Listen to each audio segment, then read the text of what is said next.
Welcome to the Hop Edition podcast, brought to you in association with The Malt Miller, your go-to choice for premium homebrewing ingredients and equipment. Whether you're a beginner starting out or an experienced brewer, The Malt Miller has got you covered. So for top quality products and customer service, jump over to themaltmiller.co.uk and tell them the Hop Edition sent you. We would also like to thank all our Patreons for their continued support with running and developing the pod. If you would like to become a member and gain access to exclusive perks and benefits, head over to patreon.com/the Hop Edition. Now it's time to get this pod started, so crack open a homebrew and enjoy the episode.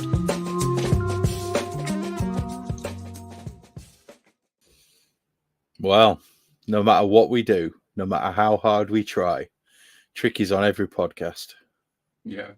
No getting rid of him, is there? There isn't. He's like a bad smell. He just keeps coming back. Right then. Welcome to the episode. This is a different kind of episode, this one.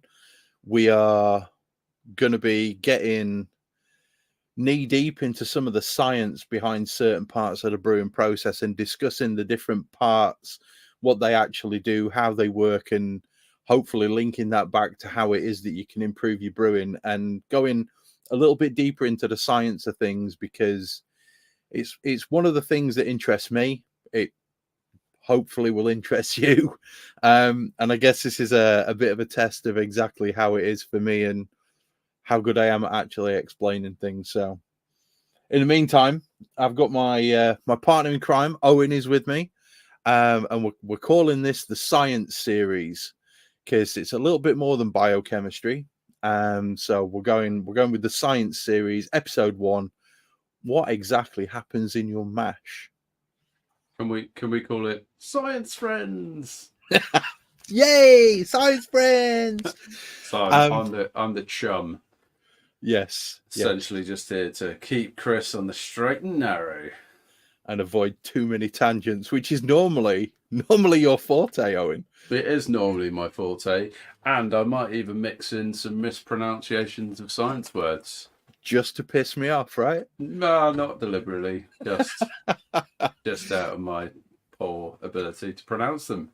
What are you drinking tonight, mate? Let's do a quick intro. What are you drinking? Yeah, good idea. Yeah, I've got a couple of beers, actually, just to see us through. But the first one is my Citra Pills, which we brewed on the live brew day, for anyone that was there with us. We are planning on doing some more of those, because I think everyone enjoyed ourselves. But yeah, it's been in the keg for quite a few weeks now, maybe 5-6 weeks. 5-6 weeks. Yeah, it's really coming good. Nice head, clarity's getting there. Nice. And great flavour as well. It's calmed down a little bit. It was quite citra heavy to begin with, and now it's kind of citrus settling down a little bit, and it's becoming a bit more lager-esque. Hopefully Andy didn't put any Simcoe in this particular beer that he's made. So when we do the swap and everybody ends up with their bottles, we can hopefully see how the different equipment's actually had a difference. Do you mean no? I'm the one that buggered it up this time, didn't I? No. So when we did the 302 beer, Andy put Simcoe in it, didn't he? Yeah, but then in this one, the concept for anyone that's not heard us talk about this before is we all brewed the same recipe Tricky created for Citra Pills. The idea being is that we're going to send all the beers to each other, and we're going to do a podcast on how equipment and process differences can influence the flavour of beer. Except I used a different base malt.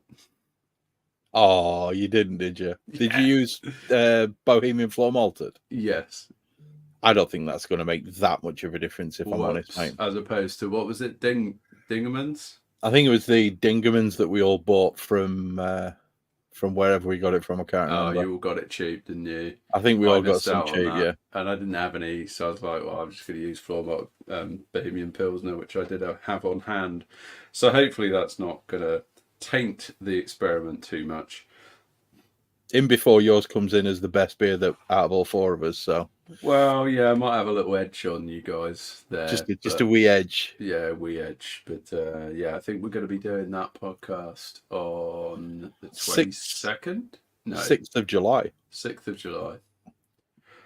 Nice. Nobody's What are you available drinking, for the Chris? next few weeks, mate. I've had a bit of a mare, I'll be honest with you. So I'm smashing back a Budvar. I had the thermostat blow up on my little can fridge at the side of me. Oh no! So it's and really warm. No, it froze everything. Oh no! I had bottles exploded. I had cans exploded. Oh, I've lost 4 packs of liquid yeast, all dead. Yeah, the whole thing just kind of shit itself and decided to freeze everything solid. Oh, grim. How full was it? I mean, we talking a lot 15 of beer? soldiers lost, 4 yeast. Yeah, it was a bad one. It was a bad one. So it is what it is. Shit happens. Yeah. I've since bypassed the thermostat and put an STC on it. Yeah. But I think I'm to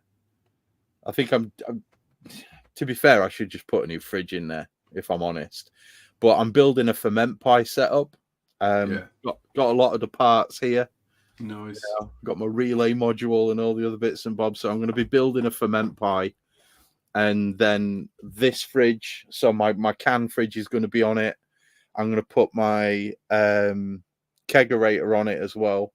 And then I'll put my fermentation fridge on there and all. So I'll be able to control the temperature of each one of them individually from anywhere in the world. Control the temperature of your beer fridge. Absolutely. You're getting into niche corners of optimization there. I think it's more the fact that I don't want that shit to happen again. Yeah, fair point. I can feel your challenge there. I'm not very happy about it. So I'd be pretty gutted if mine did that. Yeah, it was a nightmare, mate.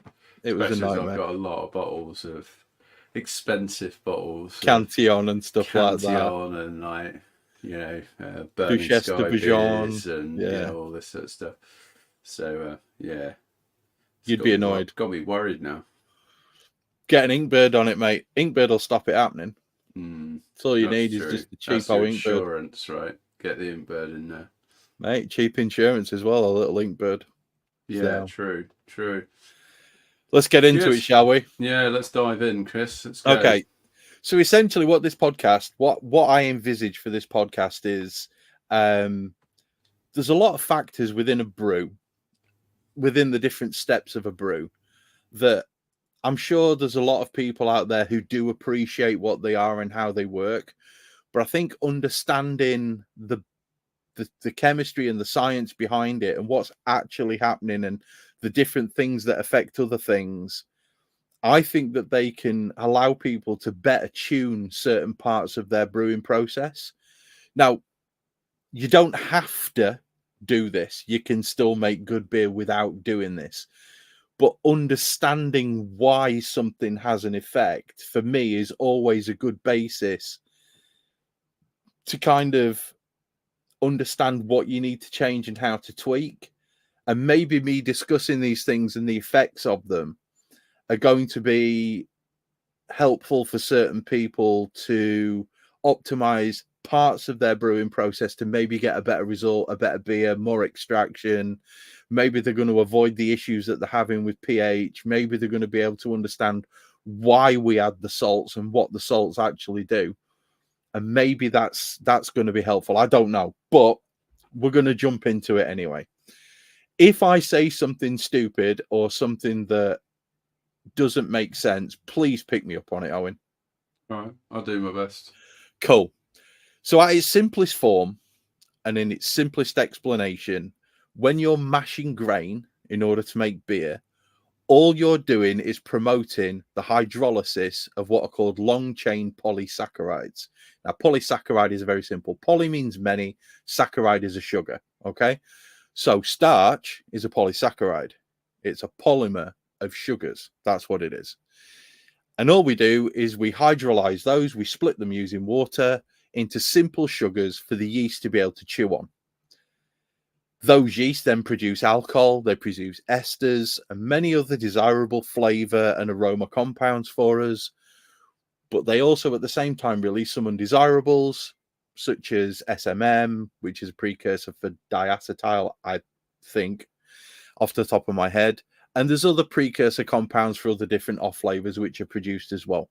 All of this can be kind of tuned and changed, but understanding why and what is what I'm hoping to explain. So, basic bit of biochemistry here. The vast majority of this process is done by enzymes.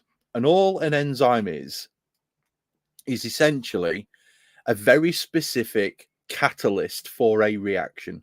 And they are proteins. Okay, so your body makes them from amino acids. And all this catalyst does is it changes what's called the activation energy for a reaction. Now, stick with me. I know you think I'm going in hard. I'm not. This is very simple, okay? All the activation energy is the amount of energy that's required to put into a situation in order for a reaction to occur by breaking some chemical bonds. So all chemical bonds have a different amount of energy that they can stand before that bond breaks, okay? And essentially, all we're trying to do is lower the amount of energy in order for that reaction to occur. And it occurs through binding to something called an active site. I'll talk about them later. But there's a few factors that affect enzyme activity. And these are the normal factors that we all try to control in our brew day, which is, in our mash, which is the pH and the temperature. If you can control the pH and the temperature pretty well and pretty accurately, then you're doing good.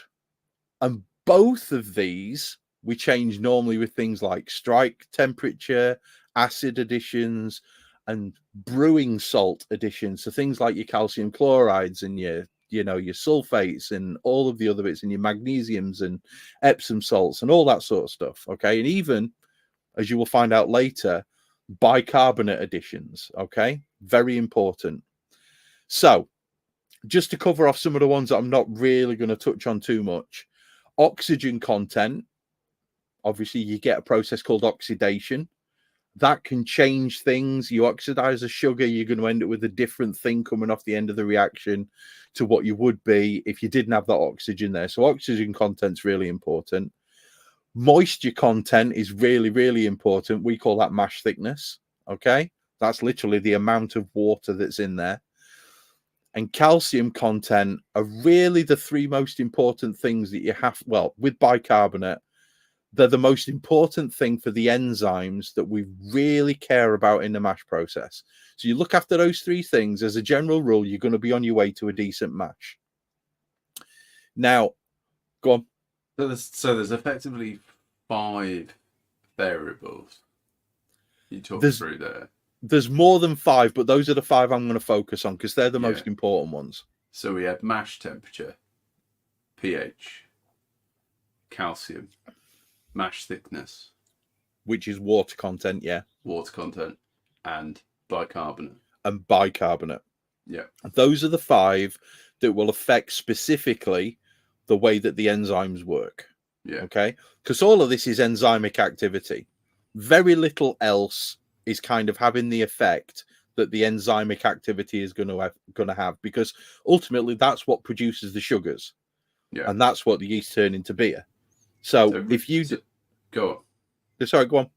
I was going to say, so really, really simply, we're saying we mix crushed grain with hot water and enzymes turn starches into sugar. That's it. Nice. It's like making a cup of tea. It's like making some porridge. It's like making porridge. Really sweet porridge, but sweet porridge is good porridge as far as unless you're Scottish and then you put salt and water in it and you're just weird. In fact, they're even closer to making beer, aren't they? They're putting salts into their porridge. I wonder if Andy's ever added calcium chloride. To make beer for breakfast. That's what it is. That's what it is. So, to get into the nitty gritty, the moisture content or the mash thickness as we know it is really, really important because the enzymes need to physically have contact with either the polysaccharides or certain other things, which I'll talk about later, in order to be able to hydrolyze them, in order to be able to facilitate that reaction. A thinner mash, one with more water, allows the longer chain sugars to disperse, normally via agitation or something called diffusion, which is Diffusion's really simple, okay? Walk to the corner of your room, spray a little bit of deodorant, and then walk back and sit at the other end and see how long it takes for that smell to get to you.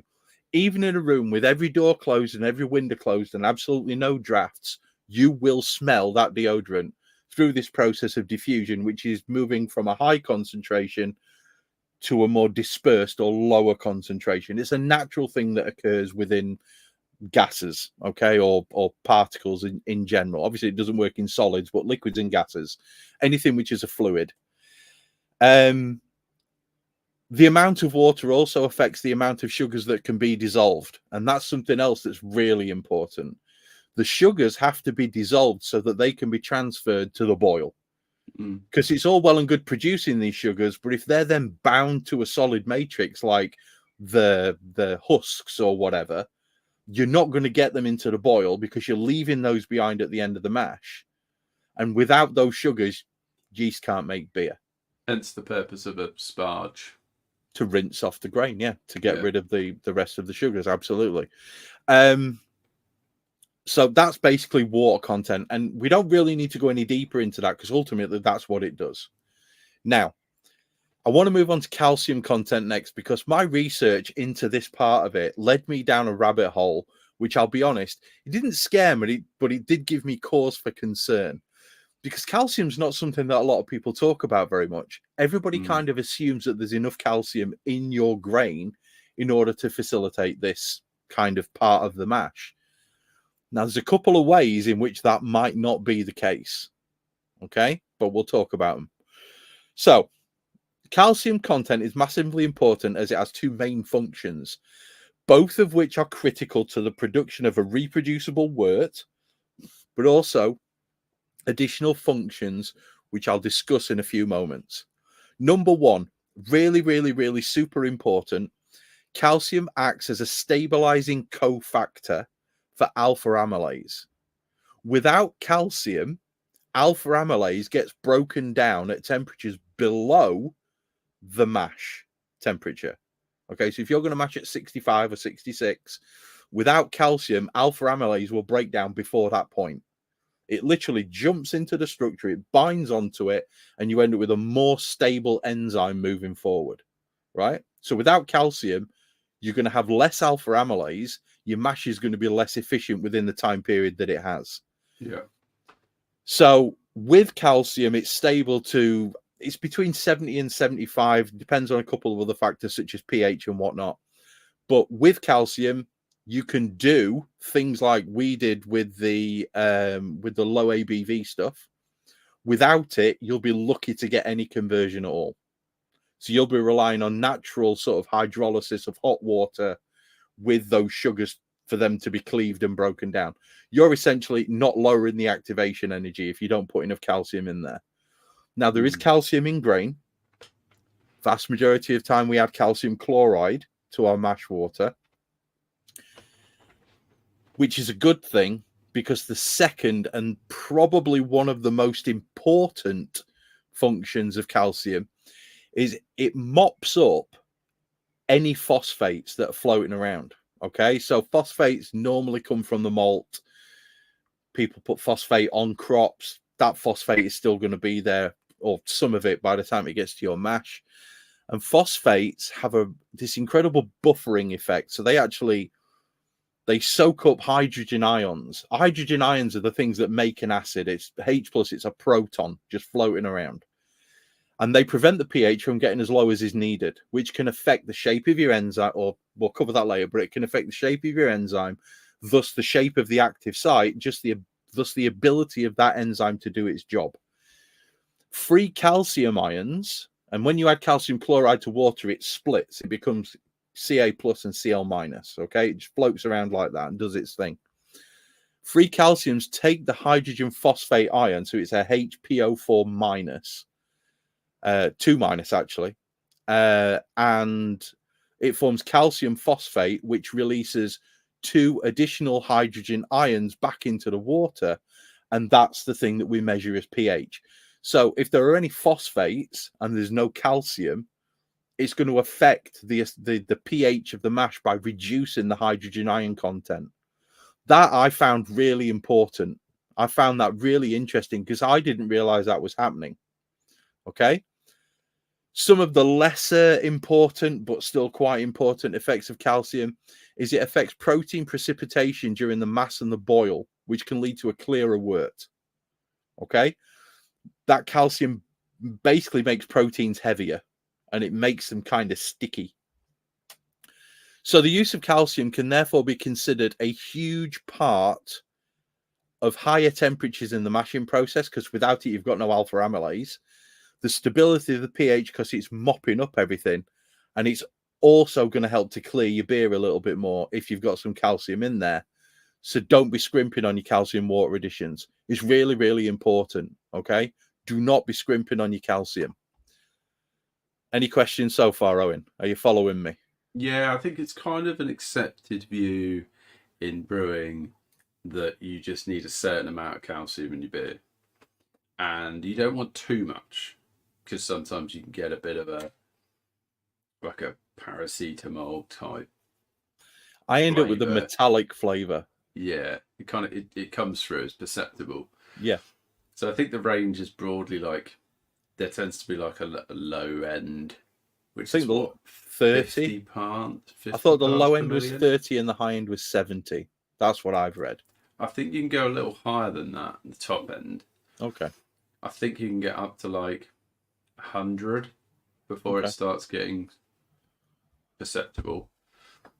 But either way, it's just like you need to make sure there's at least at the low end 30 to 50 parts per million of calcium. There needs to be some in there, is what we're saying. There's going to be some come from your malt, but there needs to be some in there. You know, if you're using a well-modified malt, then there should be plenty there. If you're not using quite so modified a malt, I'd recommend you add a little bit more calcium chloride or calcium sulfate, you know, whatever you're going to add, just to give that calcium level a bit of a boost.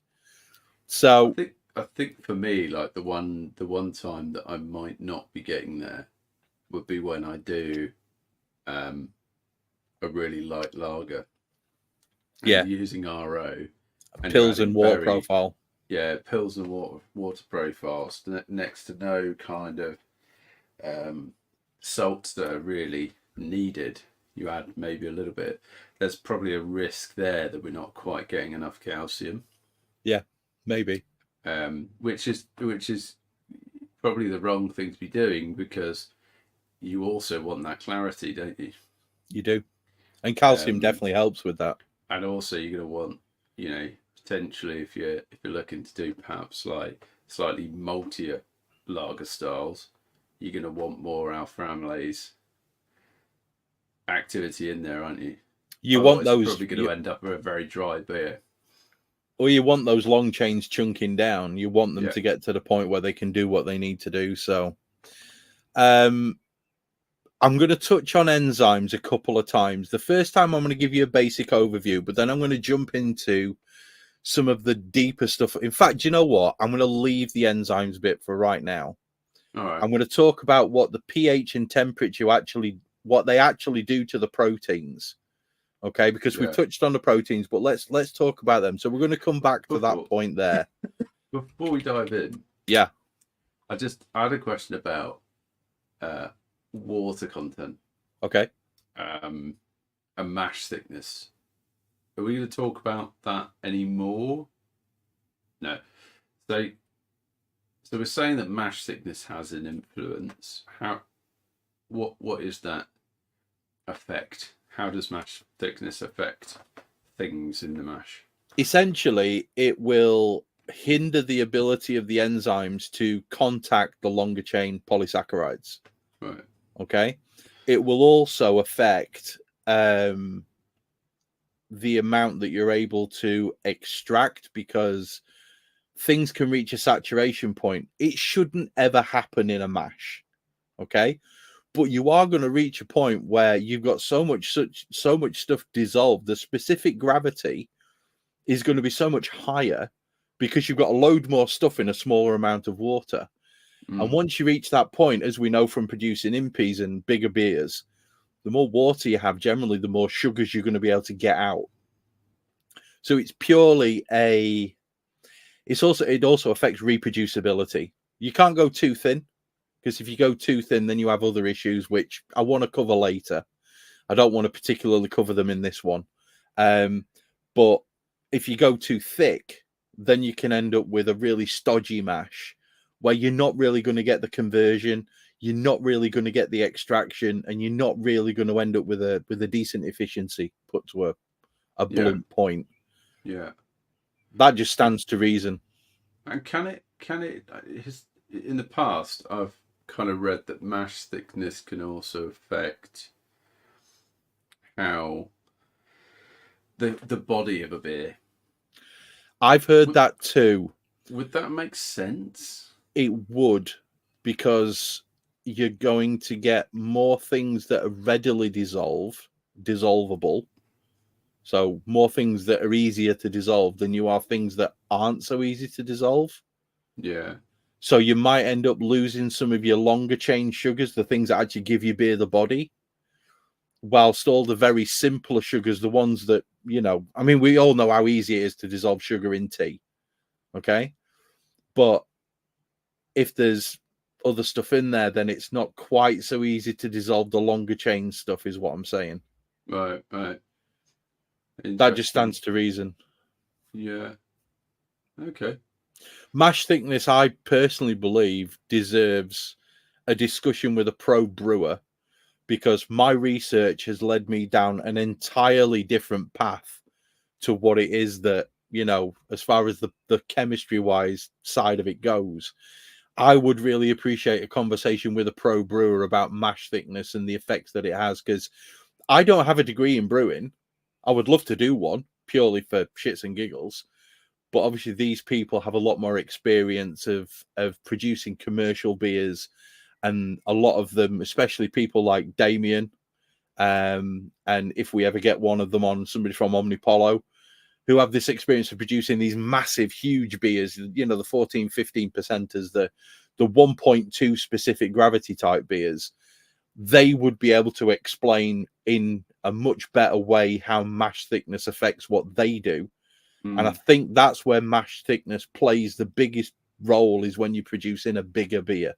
Yeah. And it's interesting because I mentioned about sparging earlier, and then you've got brew in the bag, full volume mashing, and then you've got mashing with sparging. And obviously those mash thicknesses are going to be quite different. Perhaps they're not significantly different enough to have a material impact.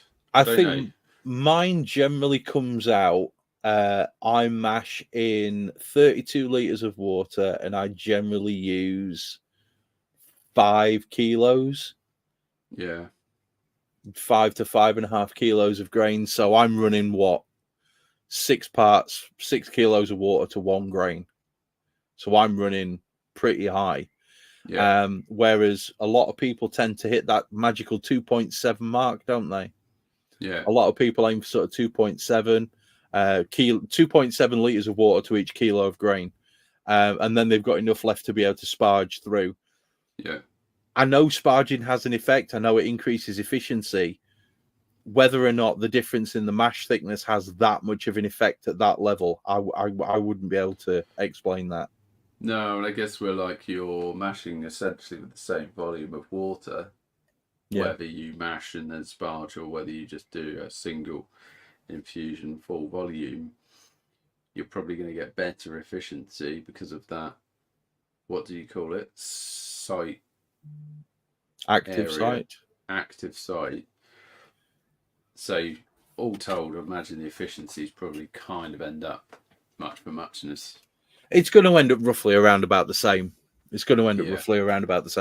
I think that, as I said, I wanted to talk to somebody who's a pro brewer about that, and I might drop Simon Seaton or Gary Farlow an email on that one, because they're both much bigger pro brewers than I've ever been. So, right, let's move on, because this next bit's going to get quite involved. Stick with me, because it will make sense when I finished explaining it, okay? All right. Based on what we've just heard and what we've just talked about as far as active sites and temperature and pH, how exactly do temperature and pH affect these amazing little proteins that do the conversion from long chain to short chain fermentable sugars. Okay. So each protein has a structure that changes slightly when the pH and the temperature changes. There is an optimal range for an enzyme for temperature and pH. Okay. Amylase, the enzyme in your mouth that converts starches into sugars, that has a very specific range, and it's a different type of amylase to this type of amylase. So proteins, when you produce them, they're produced in the cell in a intracellular body called a ribosome. Okay, I wanted you to have that piece of information because I think it's cool, and also ribosomes are amazing. So when a protein's produced and it pops off the end of the ribosome, it undergoes something called a natural folding process, and this is to do with hydrogen bonding, which I don't want to go into because it's very complicated. And essentially, the structure of the amino acid chain as it's produced and chunked together in little three amino acid chunks called codons, right? Okay, so it's chunked out in threes. And as they come off, it naturally folds and changes as the bonds within that chain of amino acids, they get hydrogen bonded and they twist and they turn. And there's a really cool video if you just Google 3D protein folding model or demonstration. It's cool. Just look at it. It's really cool. Okay. So the primary structure, because there's three different folding sets that occur. The primary structure is simply a chain of amino acids. The secondary structure is where the hydrogen bonding of something called a peptide, so that's a chunk, the peptide backbone causes the amino acid to fold into a repeating pattern. Okay. And then the tertiary folding is three-dimensional folding pattern of the protein, which is due to something called a side chain interaction. So adenosine, tyrosine, guanine, and cytosine are your four main sort of amino acids, and interactions from the different sort of bits on the side chain, be it a methyl group, so CH3, a hydroxide or hydroxyl, I can't remember, it's been a while, OH groups, okay, that does its thing as well. And then you might have an ester on one bit, which is, C double bond O OH. No, it's carboxylic acid, C double bond O H. And that causes a different level of hydrogen bonding. So you get a different folding sequence. And essentially, by using these proteins and producing these chunks, it's going to form a different ultimate enzyme or a different protein, because everything in your body pretty much that does out is a protein. Same for yeast, because we're not that dissimilar. Essentially, it folds into a specific structure, and then it has an active site where something can bind. The activation energy gets changed because of this different bonding and the energy levels within it, and then click, something breaks or something forms, whatever it is, and then it pops off, and then something else can join on. So enzymes aren't destroyed during the process of catalyzing a reaction. That's important to remember. So one single alpha amylase molecule can catalyze multiple reactions as far as hydrolyzing and cleaving sugars. You with me so far? Yeah. How quick, excellent. Out of interest, how long does it take? Okay. Here's one to try. Get yourself a piece of bread. Yeah. Vast majority of bread is starch. Put it into your mouth, and when you start chewing it, it tastes like bread. It tastes a bit starchy. Okay. Keep chewing. And after about 30 seconds of chewing, it'll start to taste really sweet. Yeah. And then after about 45 seconds, it's really sweet. Okay. Huh. And that's how quick it happens. So as soon as you get binding, you get the change, pop, sugars come off. Next one, pop. Next one. Pretty pop. rapid then. Very rapid. Yeah. There's a really good enzyme which we use at work, which catalyzes, it's called catalase, and it breaks down hydrogen peroxide. And have you ever seen the elephant's toothpaste experiment? No, I don't think so. This is where you put a little bit of water, a catalyst, which is normally copper oxide or something like that, and then washing up liquid. So you put the washing up liquid, you put the peroxide into a flask, and then you drop some of the catalyst, which is the copper oxide, in, and then next thing it forms a load of foam and shoots up in a massive, great big kind of mushroom, and it's the elephant's toothpaste as it's formed. And that's how quick reactions can occur. Catalysts make reactions go incredibly quickly. That's why they're catalysts. Otherwise, it would take long. You would have to chew your food for about 4 hours before the starches started to break down. It's clever shit, isn't it? It's clever shit, mate. Nature finds a way. Yeah. So, at each of these stages makes the protein able to do its job. Regardless if it's an enzyme, it's a repair protein, it's a protective protein, or a structural protein, they all do it the same way. There's primary, secondary, and tertiary folding that occurs. But pH and temperature affects this because it affects the excited level of these side chains, which in turn either pushes it in, pushes it out, moves it, changes the distance between the bonds. Sometimes things fly off and different bonds occur. It all depends on how much temperature, therefore thermal energy, and pH, how many hydrogen ions you've got interacting with it. When it's affected by pH and temperature, as I've just said, the shape of the active site can change, and thus the substrate, the thing that's being acted on, in this case starches, they don't fit as well, and therefore the reaction, sometimes it can't speed it up, sometimes it takes a while for it to wiggle and work its way in, and therefore you're slowing down the rate at which the catalyst is helping the reaction. If the temperature increases too much, and we all know this because we've all talked about this one before, the protein itself cannot bend back into its original shape, and thus the actual enzyme is broken, or as we call it, denatured. Okay, we've all heard of that one.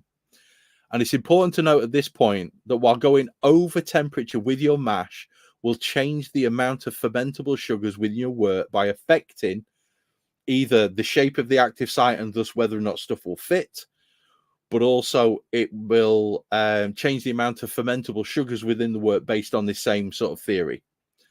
The real cutoff, the point at which the enzymes stop working, and please remember this, is not the top end of the optimal range. Some enzymic activity will still occur. I know people who mash beers for low ABV stuff at 74, and you still end up with some being produced, some fermentable sugars being produced. The low ABV experiments that I did, I mashed at 72. It gave me some fermentable sugars, but also a lot of unfermentables as well. And shifting the temperatures around can be seen in a way as a tuning mechanism for the amount of unfermentables, therefore the amount of body that you're going to get at the end. I'm not teaching anyone anything new here, but in explaining what we've already explained, it's good so that people can see the links between the different parts of it. Okay, that I thought was really important to mention. Now, the optimal temperature range and function for the enzymes is as follows. Alpha amylase. Please excuse what I'm about to say because it's going to sound really complex. It is an endoenzyme which cleaves external alpha-1,4 glycosidic links of gelatinized starches. So starches which have become a jelly, they've gelatinized by being exposed to this water. This enzyme acts on those and basically chunks them down into smaller pieces. And that's your enzyme that occurs between or works optimally between 64 and 68. Now, they both work at the same pH, so I'm not going to talk about that just yet. Now, beta amylase, this is an exoenzyme. So endo means within, exo means without or outside. Endo is inside, kind of. It's an exoenzyme which cleaves the external alpha-1,4 glycosidic links. And by cleaving the external links, it can form maltose and other what are known as beta limit dextrins. These are the slightly less fermentable sugars at that point. So there may be 2 or 3 sugars long, okay? But they're limited by the beta part. I looked for an explanation on that, and I never found one that was enjoyable for me to be able to read out. So trust me, one cleaves starchy, gloopy stuff, and one cleaves the stuff that's already been chopped up by the other one. So one intentionally chunks it down, and one chops it up into little pieces. And that one is... Go on. So what you're kind of saying is like, you can't really have one without the other. You absolutely can't, no. So they have to kind of be present together. Yeah. In order for you to make beer.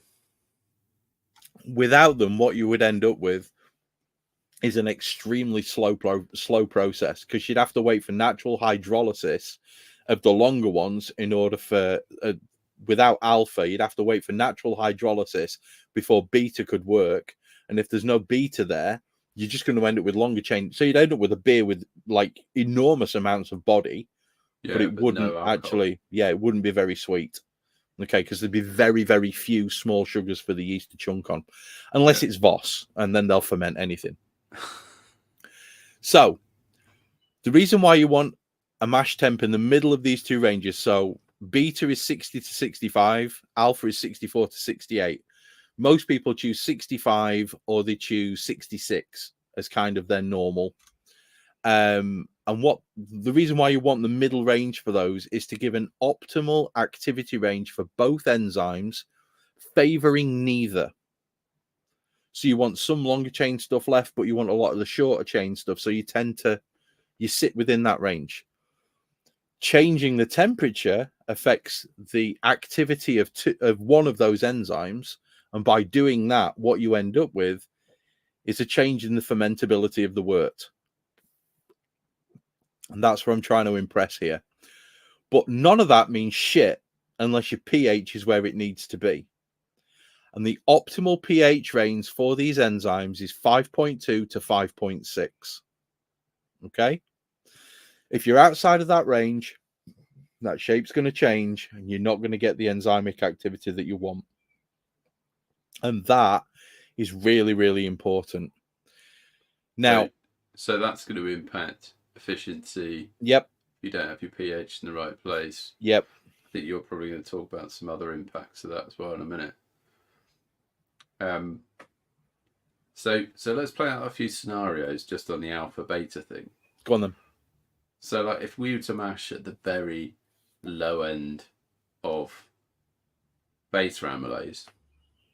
Okay, so we're talking like somewhere around about 60 degrees. 60 degrees. What you're going to have is a lot of enzymes trying to convert what's available into shorter chain sugars, right? So you're going to get a very fermentable wort. But are they going to struggle because the alpha amylase isn't doing their part? But it's not doing its part as effectively. Yeah. So is there a risk that if you mashed it like 58 degrees, it's not going to make it very little. You'll get very little out of it because you get almost a floury beer is what you'd get. Yeah, you just wouldn't have the alpha amylase being there to kind of feed the beta amylase to be able to kind of create. Yeah. Okay, that's interesting. So then we talked a bit about the middle result. Let's talk about top end then. 68, 69. Yep.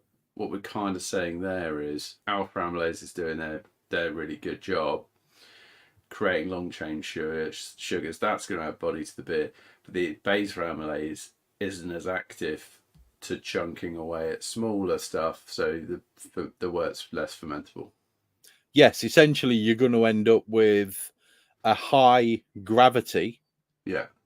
A high starting gravity, but you're also going to with a high final gravity.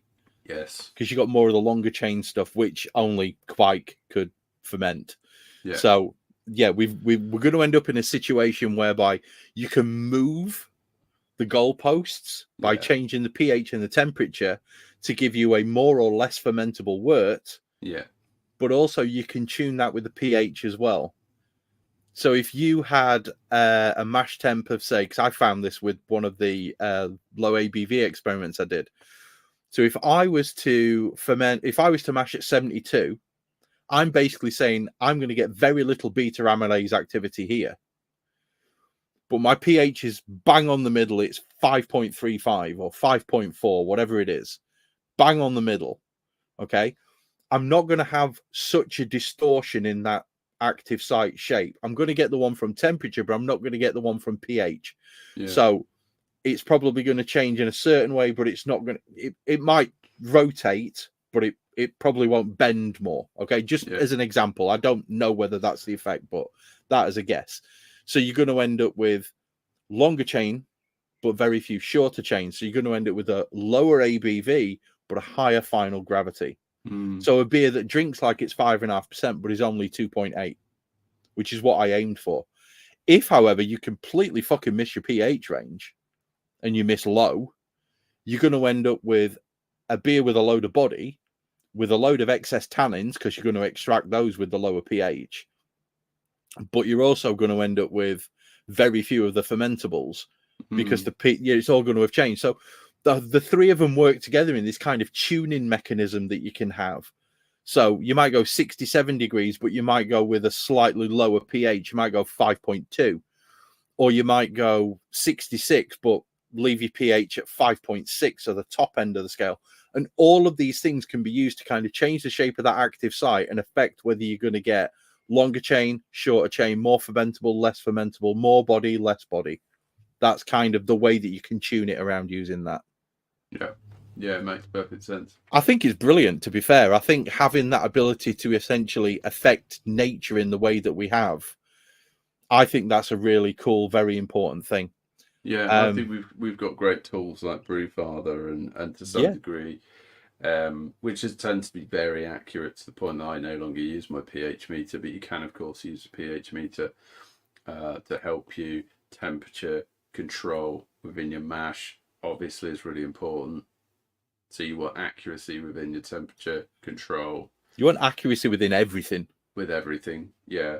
But it's very cool in terms of, I think, coming back to your kind of purpose statement at the beginning of this conversation, which was share the science, understand what's really happening underneath the surface, for people to be able to understand how they use that knowledge to influence the end product of what they're producing. Yeah, that is a great example. That's exactly what I enjoy about brewing more than anything else. The beer, I'll be honest with you, I could give away 3/4 of my beer and I wouldn't really care at the end of the day. As long as I've got 2 or 3 pints that I can taste and go, do you know what? That's pretty much bang on. I really like that one. I'd happily give the rest of it away. For me, it's the process. And it's always been the process. And I think for me, it's kind of the mental vision of the beer that I want to create. And that might come down to kind of what's the mouthfeel, what's the body, how dry do I want to be, how does that dryness or body work with the hops that I want to add. But, style parameters, if you're brewing specifically to guidelines or brewing for a competition, these are the things that, if you're getting down to that level of vision for a beer, is you also then need to understand, well, how do I achieve that? Exactly. For me, it's kind of like, well, the success of a beer very often is, how close did I get it to my vision? Yeah. So I don't know if you get that. That's your kind of mindset. It's like, I envisioned this beer. I knew what I wanted it to be, to like quite a low level of detail. And if I get it close to what that vision was, then I've done well. That's what I was trying to achieve. Hang on just a second. I've got an error with my control panel software. It's gone. It's fine. It was trying to do an update in the background because, I've got a super fast internet connection now. So yeah, essentially, the other thing that I wanted to raise at this point, and I only thought about it whilst you were talking, do you ever find with a beer which has got a high final gravity that with that sweetness that comes from it, you end up with a dryness associated with that increased sugar content?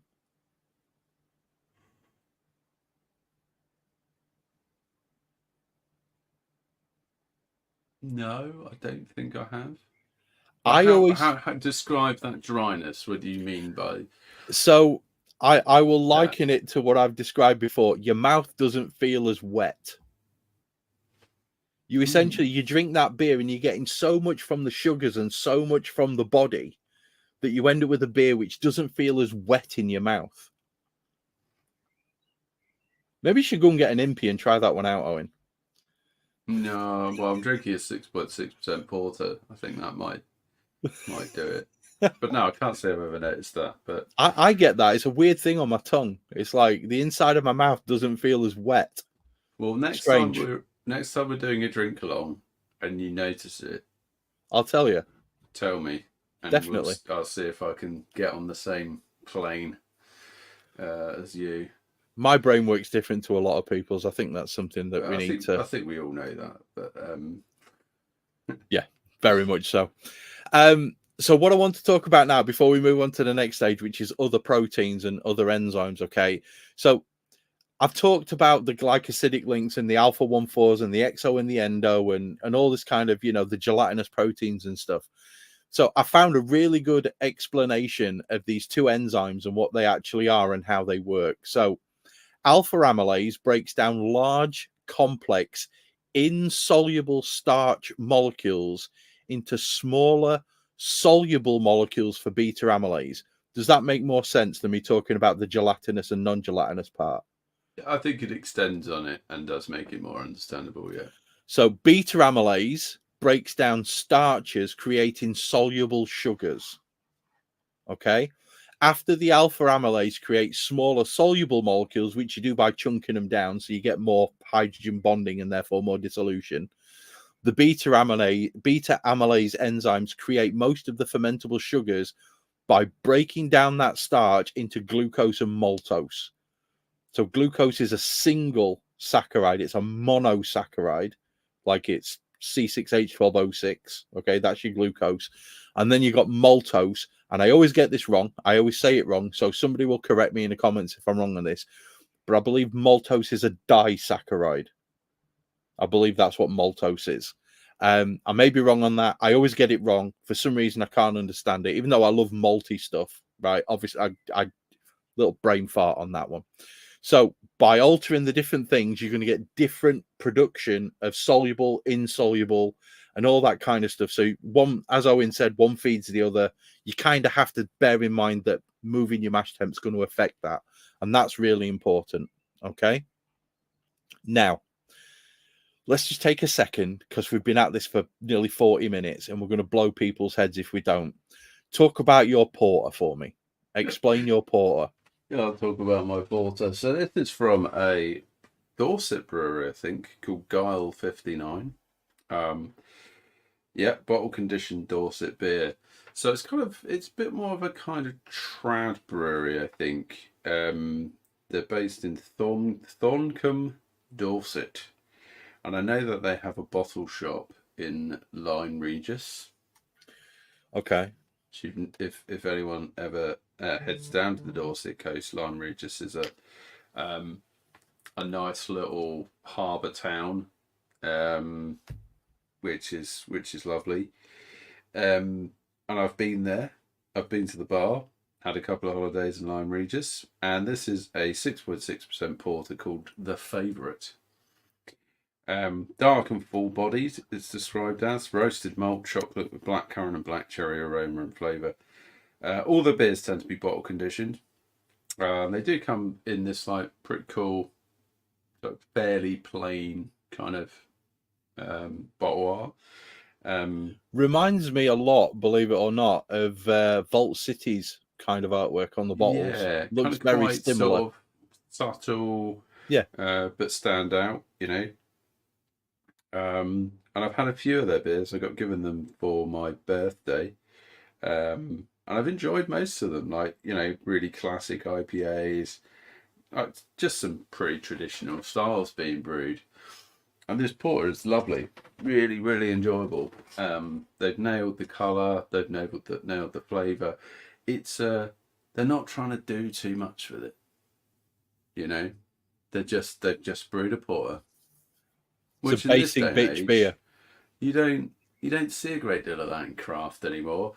It's got to be a porter with some fruit, or some vanilla, or some coffee, or with a fucking Twizzly hat, and it sings you a tune when you open it. There's got to be something more, hasn't there? Craft more. But there doesn't necessarily need to be. That they get everyone to buy it. But this is a plain old porter, and it's bloody lovely. And that, I believe, is why we're talking about what we're talking about. So if people want to make a basic porter and make it lovely, follow some of these steps. Optimize your mash process, because ultimately that's what's going to produce your beer at the end. The boil isn't quite as important, but the mash is very important. Absolutely. As well as the grist makeup is crucial. But absolutely, so I'm sounding like an old man. I just want my beer to be like beer. I'm the first to be drinking peanut butter, banana and guava IPAs. This. Everyone knows this. But equally, it's refreshing to just can I just say a plain old beer. It's a basic bitch lager, and I love it. Yeah. I'm not drinking as much as Owen tonight because he's listening and I'm talking. So, the Budvar's going down really well. I've got a bottle of dark for after this one's done because I think the maltiness will kind of help with the sore throat I'm going to have tomorrow. Oh, right. Yeah.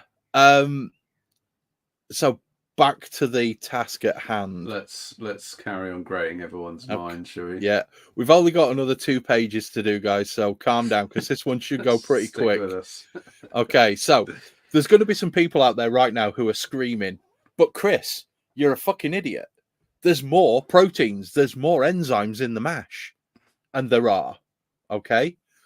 They don't really play as massive a part unless you're Owen and trying to produce a clove bomb hefe. But we're going to talk about them anyway because these are actually quite important, especially if you're doing things like protein rests and stuff. So the rest of the proteins, the rest of the enzymes are the most commonly referred to is the protease enzymes. Okay, so your protein rest, which we'll talk about in a second, and they break down the proteins in the mash. But these little fellas work at a completely different temperature. Okay, and there's another bunch called the glucanases, specifically in these beta glucanases. Now, anybody who's got an issue with their cholesterol will know what a beta glucanase is, because that's what they kind of recommend you take more in, because it affects your cholesterol level. But the proteins break down proteases. Now, at this point, I just want to say something because I've been dying to get this into a podcast, okay? Scientists are not known for their flair when it comes to nomenclature, okay? Naming shit is not our strong suit. So a protease breaks down protein, okay? A beta glucanase breaks down beta glucans. We're not well known for being, thoughtful on this. Plus, we like shit that makes sense and is quite simple. However, if you do want to go down the route of fucking your head up, I will simply say this one sentence. The naming of intracellular bodies to do with a process called apoptosis, which is programmed cell death, is the reason why your liver is the shape that it is and not a bone. Okay? There is something called, and you can Google this, it's called the Son of Sevenless, and another one called P53. Okay? If you want to know more about the level of weirdness, just Google Son of Sevenless and P53, and then read up on the actions of them. Because that was part of my degree that they spent 2 weeks on, and my brains were literally dribbling out of my ears at the end of that. And I know this shit. That was my degree. We're not well known for our nomenclature unless it comes to fucking people over with intracellular bodies and intracellular messages, in which case all kinds of weird fucking names are on the table. So proteases break down protein, beta glucanases break down beta glucans. Okay.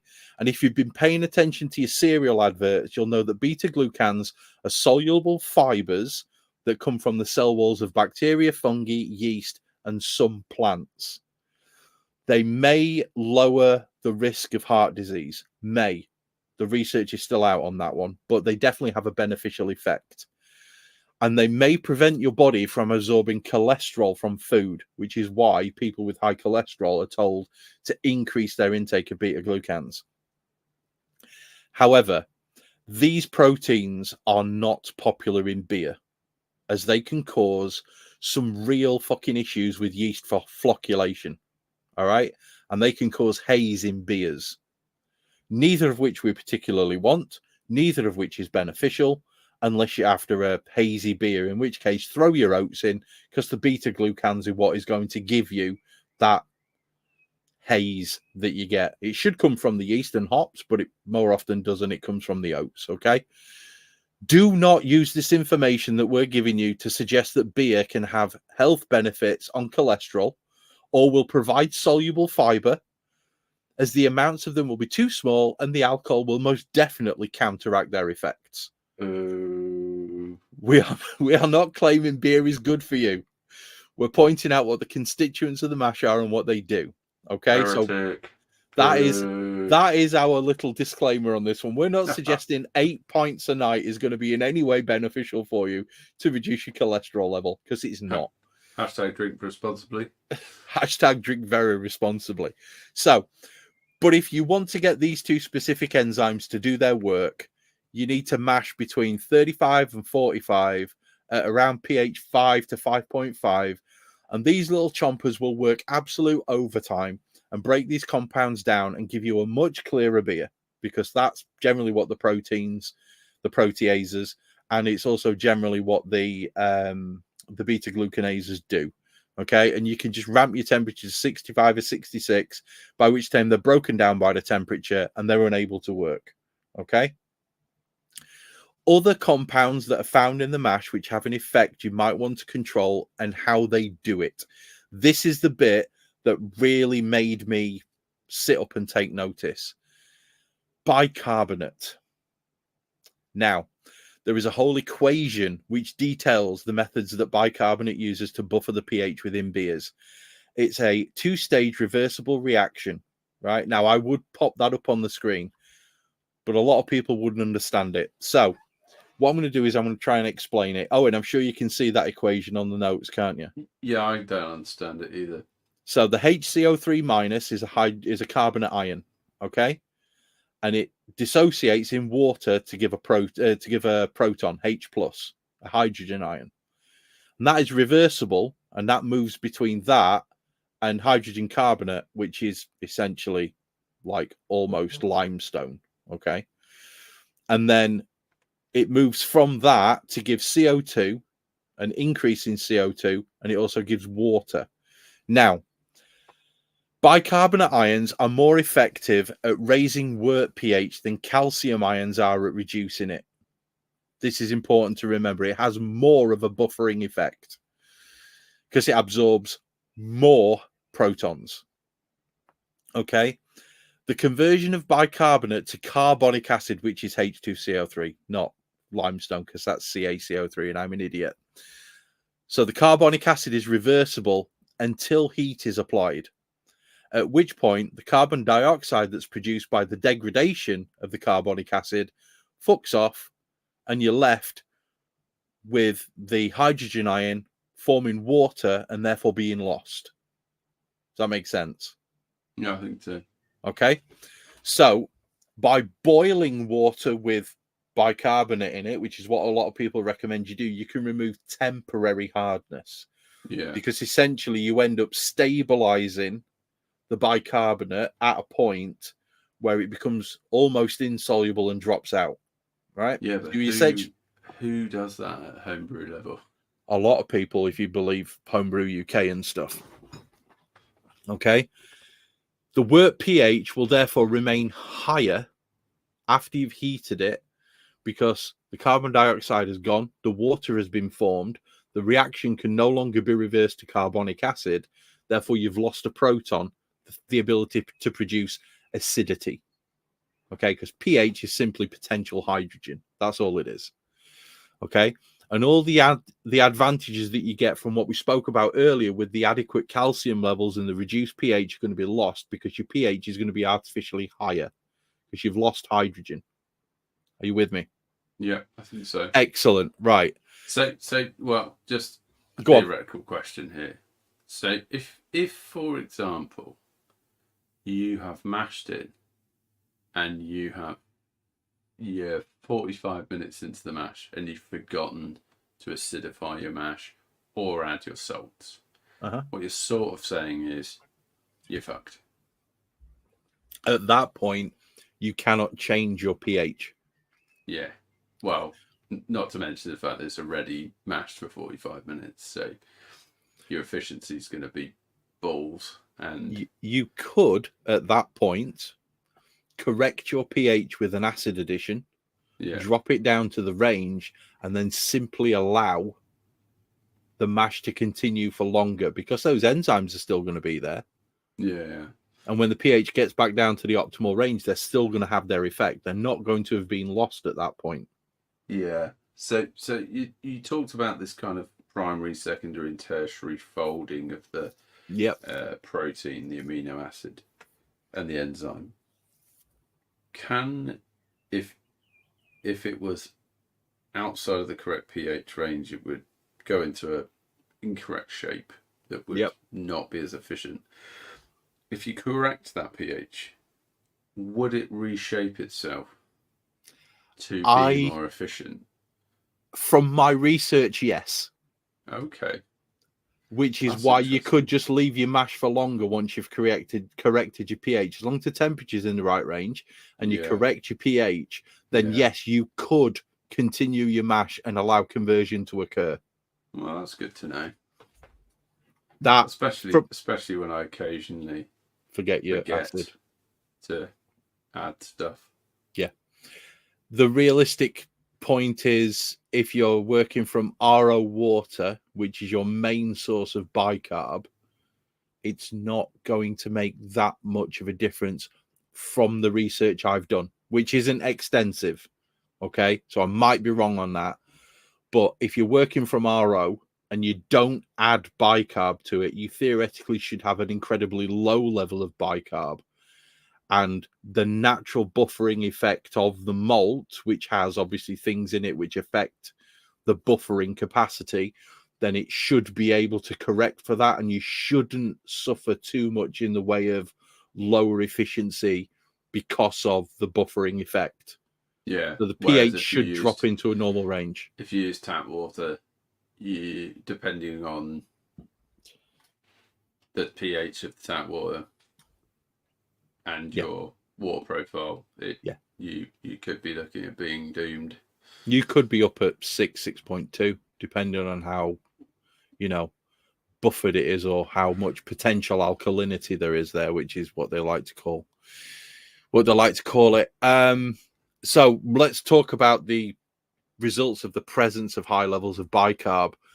It can give harsh aftertaste, and it really does. Mixed with some Australian hops, it can really make beer become quite aggressively, harshly bitter. The extraction will be reduced due to a lower beta amylase activity, because that bicarb is going to absorb some of the calcium ions.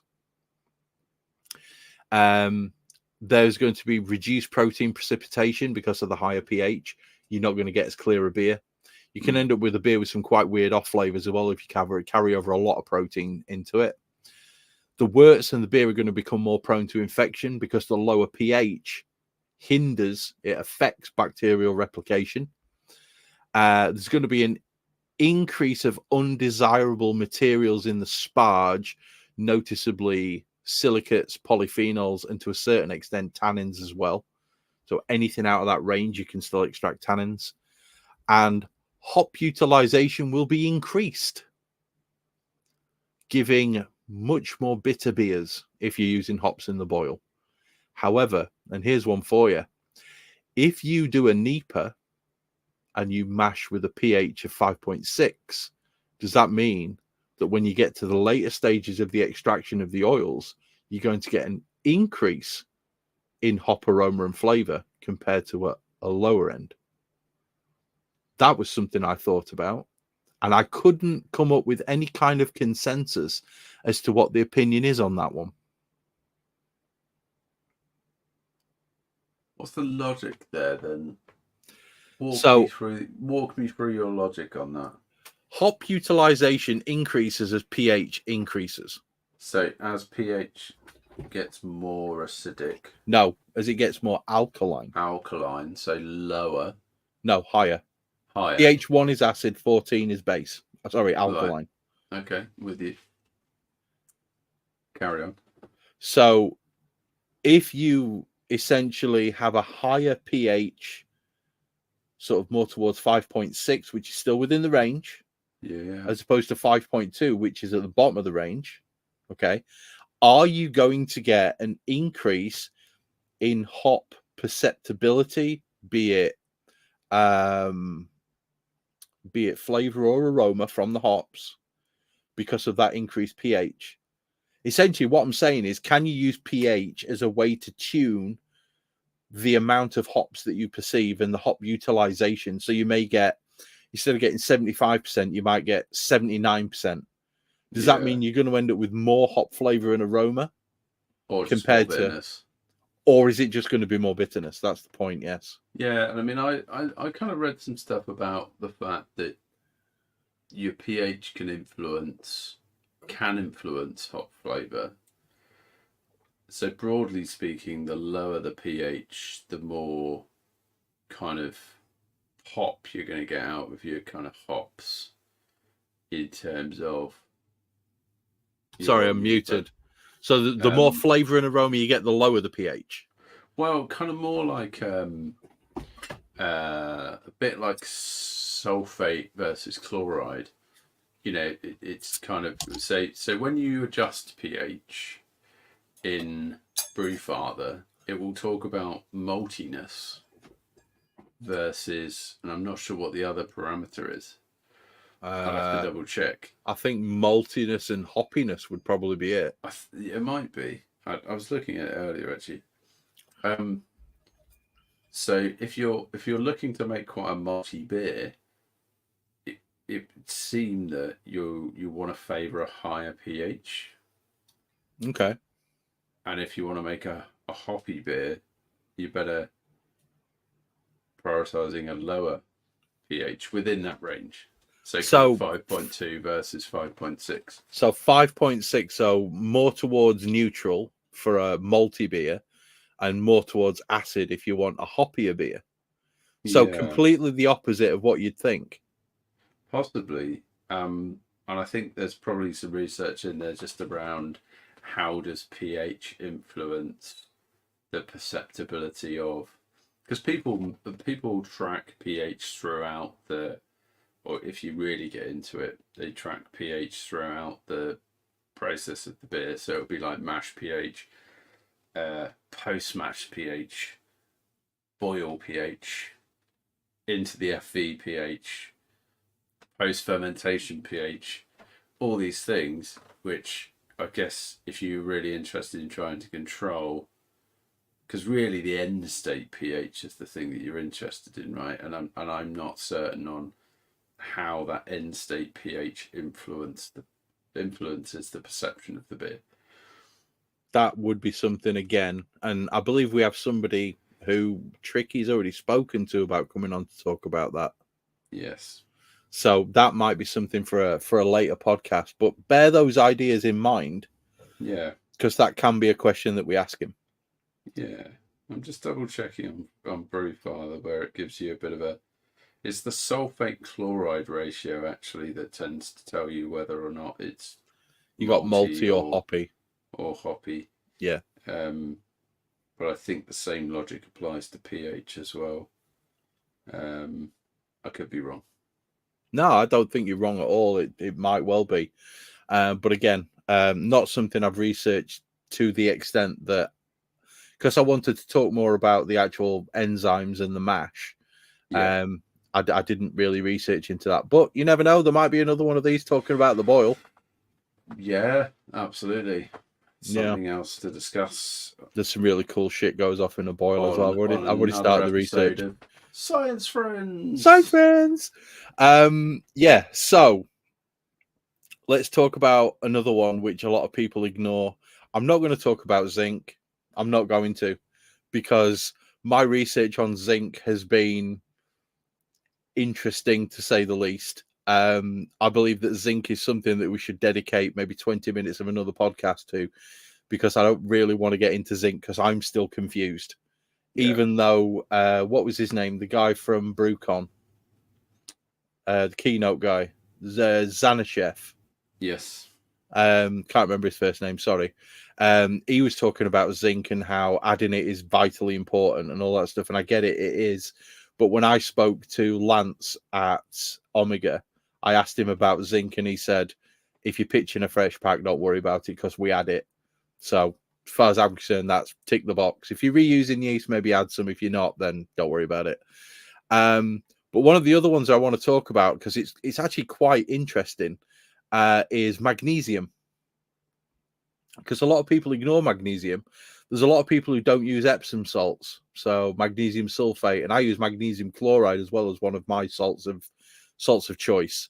Magnesium is an essential element of brewing liquor because it is required by yeast as a cofactor for certain enzymes within the yeast. And those enzymes are important. They are required for the fermentation process.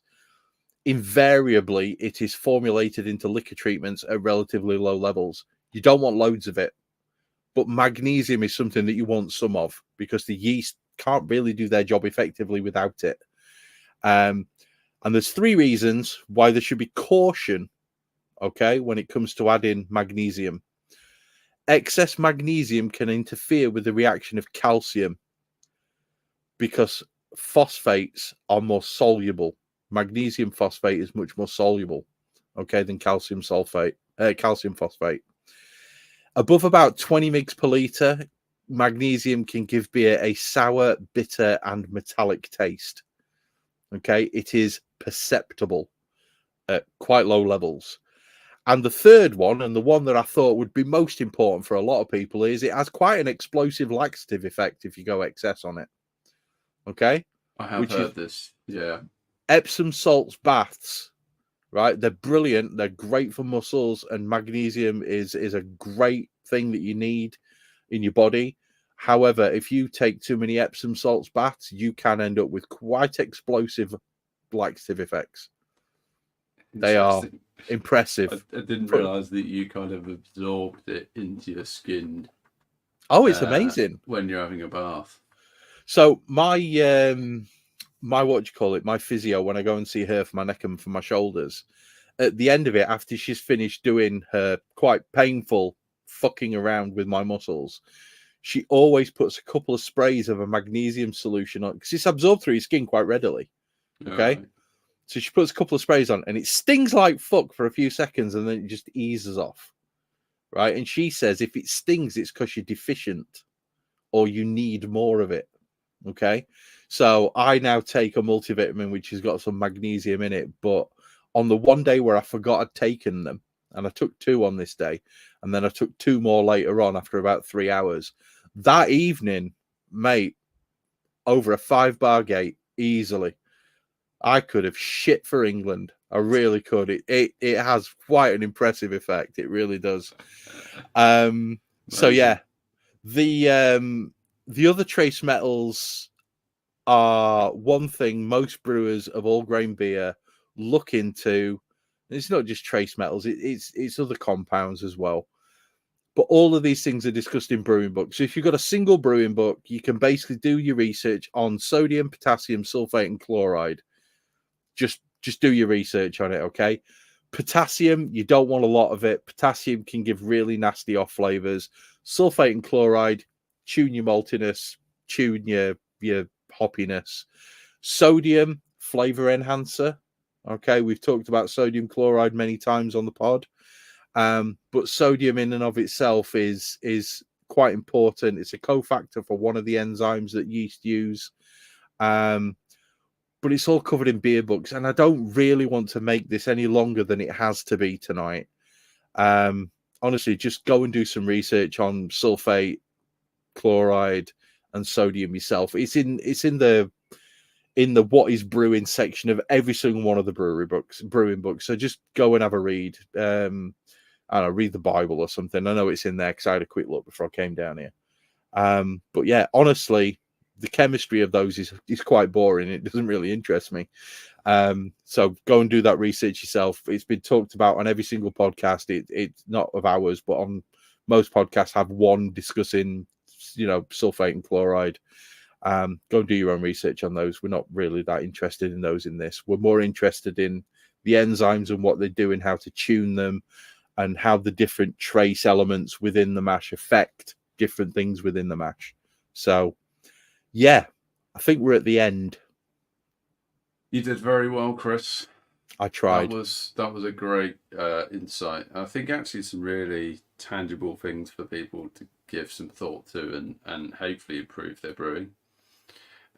Certainly that kind of whole tuning thing between temperature, pH, but not like a lot of us know that. We don't necessarily know why. Yeah. Why are we doing that? And I think it's given me a newfound respect for actually what's happening in that hour-long porridge. Boring as fuck for you, isn't it? Yeah, well, it is. But now I can But it's really important. Think a bit more about what actually is happening in there right now. Yeah. It's all those magical, little folded magical, proteins. God be great. All that good stuff. I love it, and I love looking into different ways to tune different things within the mash, because ultimately, as I've already said, the mash is the single most important step, right, to give the yeast what they need to be able to do what they want to do. Yeah. Boiling, the vast majority of boiling is simply sterilizing wort and getting what you want out of the hops. But getting what you want out of the hops is quite important as well. That's something that we need to kind of discuss in another podcast. Yeah.